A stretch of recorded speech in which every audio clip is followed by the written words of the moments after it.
இன்னைக்கு பார்த்தீங்கன்னா நம்ம வீட்டில் கருப்பு கவனி கஞ்சி, இது வந்து பார்த்தீங்கன்னா இஞ்சி துவையல்.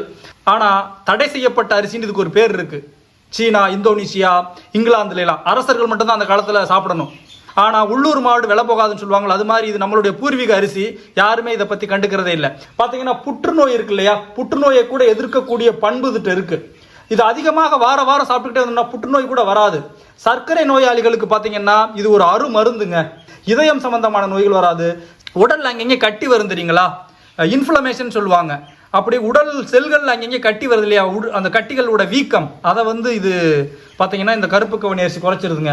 இதில் வந்து ஆன்டி ஆக்சிடென்ட் அதிகமாக இருக்குது. ஏன்னா இது வந்து கருப்பாக இருந்தாலே இதில் எதிர்ப்பு சக்தி அதிகமாக இருக்கும். கல்லீரல் சம்பந்தமான நோய்கள் வராது, ஆஸ்துமா சம்பந்தமான நோய்கள் வராது, கண்ணில் ஏற்படக்கூடிய நிறைய பிரச்சனைகளை இது குறைக்குது. உடல் எடை அதிகமாக இருக்கிறவங்களை இந்த கருப்பு கவனி அரிசி எடுத்துக்கிட்டே வந்தால் குறைக்குது. அதிகமான ஊட்டச்சத்து இருக்குங்க. அப்படிப்பட்ட அரிசியை தினந்தோறும் எடுத்துக்கொள்ளுங்கள்.